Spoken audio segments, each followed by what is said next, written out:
Semua orang memegang tangan mereka di atas kepala dengan hormat, dan ketika penawarnya diberikan ke tangan mereka, mereka mengambil pil itu dengan kedua tangan.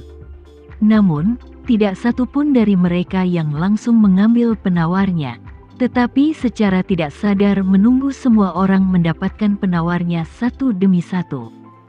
Sebelum meminumnya bersama orang lain di sekitar mereka, adegan sekali lagi jatuh ke dalam keheningan yang mematikan. 10 detik kemudian, banyak isak tangis terdengar di tempat kejadian. Itu karena seseorang terlalu bersemangat untuk mengendalikan emosi batinnya. Jadi dia jatuh ke tanah dan berusaha sekuat tenaga untuk mengendalikan tangisannya. Dan segera beberapa orang tidak dapat mengendalikannya lagi. Seluruh orang itu menangis. Terlebih lagi, seluruh keluarga saling berpelukan dan menangis dengan keras. Seseorang bahkan berlutut di tanah dan berteriak, "Leluhur, leluhur, pernahkah Anda melihat roh Anda di surga? Akhirnya, kami tidak perlu lagi dikendalikan oleh racun jahat dari organisasi Black Mamba. Roh Anda di surga harus memberkati kami dan menghapus keluar bersama Tuan Renza, menghancurkan Black Mamba dan membalaskan dendam untuk para leluhur." Kata-kata ini segera beresonansi dengan semua orang. Semua orang mulai berlutut di tanah, diam-diam bersumpah kepada leluhur mereka. Melihat pemandangan ini, Tama tidak dapat menahan desahan di dalam hatinya. Prajurit yang berkorban mati ini bukan lagi orang biasa yang menanggung beban penghinaan. Apa yang telah mereka tanggung adalah penghinaan dan beban selama 2 atau 300 tahun. Yang merupakan beban lebih dari 10 generasi. Setelah menjanjikan mereka kebebasan hari ini, saya yakin mereka pasti akan menjadi pasukan paling setia saat menghancurkan Black Mamba di masa depan. Setelah semua prajurit yang berkorban mati berhasil didetoksifikasi dan suasana hati mereka berangsur-angsur menjadi tenang, Tama berjalan menuruni tangga batu dan sampai di alun-alun. Ribuan orang memandangnya, berterima kasih dan bersujud kepada para senior. Pemimpin, si 390, tersedak oleh isak tangis dan berkata, "Atas nama semua prajurit yang berkorban mati dan keluarga mereka, saya ingin berterima kasih atas kebaikan Anda." Yang lainnya juga berlutut di tanah seperti dia, dan berteriak dengan hormat, "Terima kasih atas kebaikan Anda Tuan." Tama memandangi ribuan orang yang berlutut di tanah, dan berkata dengan ringan, "Bangunlah, mulai sekarang, kamu tidak akan lagi menjadi budak. Kamu tidak perlu berlutut dan menyembah lagi. Tuan, area tempat tinggal prajurit yang berkorban mati tepat di belakang alun-alun. Tolong ikuti saya." Tama mengangguk, mengikuti si 390, dan berjalan melewati alun-alun besar. Sambil berjalan, si 390 memperkenalkan kepada Tama bahwa alun-alun pada dasarnya adalah tempat pelatihan prajurit yang berkorban mati kecuali ketika penawarnya dibagikan. Baik itu pertempuran jarak dekat atau tembakan senjata, semuanya dilakukan di alun-alun ini. Setelah melewati alun-alun, ada sebuah koridor dengan lebar hampir 5 meter dan panjang 30 meter. Melewati koridor adalah tempat tinggal prajurit yang berkorban mati. Tempat tinggal prajurit yang berkorban mati lebih seperti kota bawah tanah, di mana jalan-jalannya direncanakan secara horizontal dan vertikal, seperti memotong tahu, dan secara tepat dibagi menjadi beberapa area persegi. Di setiap area persegi, terdapat 8 kamar dengan luas lebih dari 10 meter persegi. Terdapat dapur umum dan toilet umum. Air domestik di seluruh wilayah hidup diambil dari air tanah di tambang tembaga, kemudian disaring dan dimurnikan dengan peralatan pemurnian sebelum diangkut ke sini.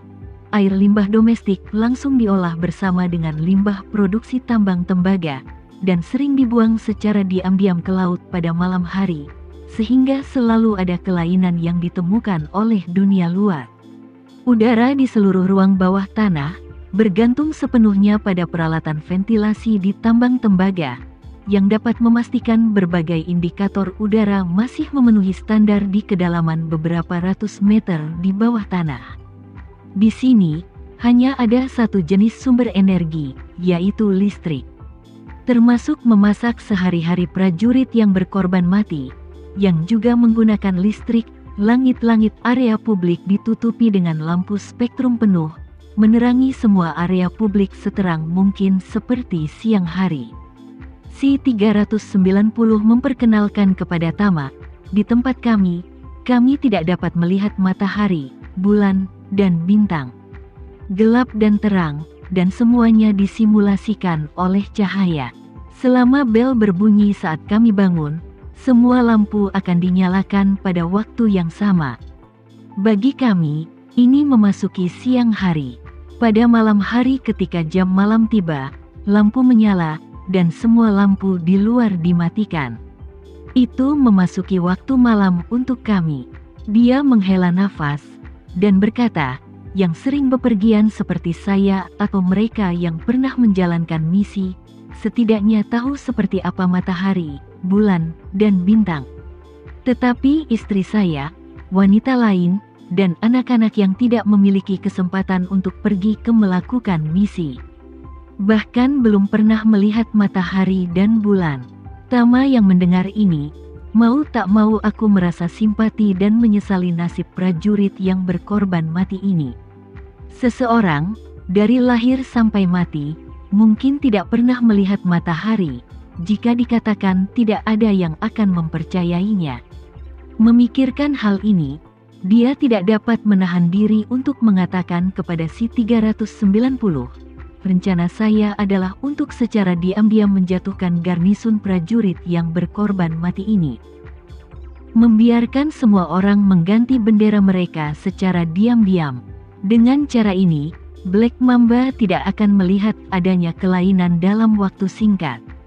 Tetapi ini juga berarti bahwa seluruh penduduk sebagian besar tidak akan berubah. Setelah mendengar apa yang dikatakan Tama, Si-390 dengan cepat berkata, "Jangan khawatir, Tuan, kami telah bertahan selama beberapa generasi. Kami dapat melanjutkan." Tama mengangguk, dan berkata dengan serius, "Bagaimanapun, ada ribuan orang di sini, dan hanya beberapa ratus orang di tanah. Tidak mungkin memindahkan semua orang untuk hidup di tanah. Jumlah orang akan bertambah terlalu banyak sekaligus. Itu juga akan menimbulkan kecurigaan dan spekulasi dari dunia luar." Berbicara tentang ini, Tama mengubah topik pembicaraan dan melanjutkan, "Namun, mulai hari ini dan seterusnya, jalur antara prajurit yang berkorban mati dan tanah akan tetap tidak terhalang. Kamu harus berkoordinasi secara internal untuk memungkinkan beberapa orang pergi ke tanah dalam beberapa slot waktu setiap hari. Merasakan siang dan malam yang sebenarnya, merasakan matahari, bulan dan bintang yang sebenarnya." Mendengar ini, Si-390 sangat bersemangat sehingga dia berkata dengan rasa terima kasih, "Terima kasih Tuan.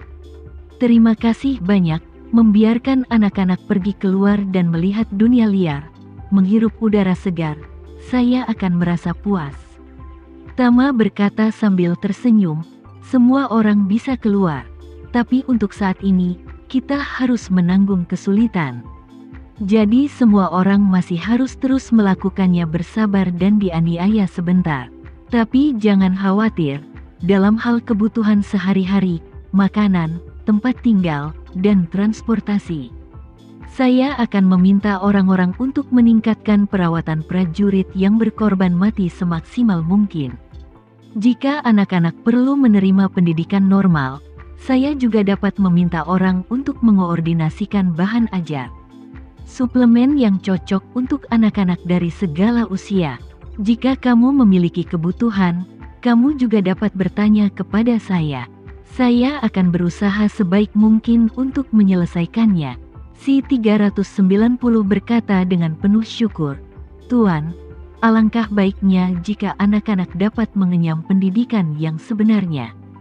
Pendidikan anak-anak kami pada dasarnya sebatas huruf dan ilmu dasar sporadis yang telah kita kuasai. Tetapi kalaupun kami memiliki kesempatan untuk keluar, kita semua untuk melakukan tugas. Waktunya singkat, dan seseorang mengawasi secara diam-diam. Sehingga kami juga saya tidak memiliki kesempatan untuk berhubungan dengan pengetahuan sistematis apapun. Saya bahkan tidak dapat membuat peta dunia untuk dilihat anak-anak.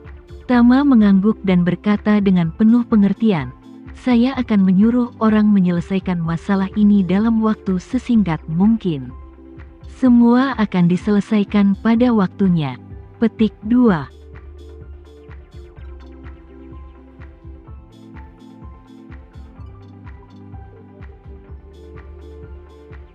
Sekian dulu ya video kali ini, kita lanjutkan lagi videonya di lain waktu.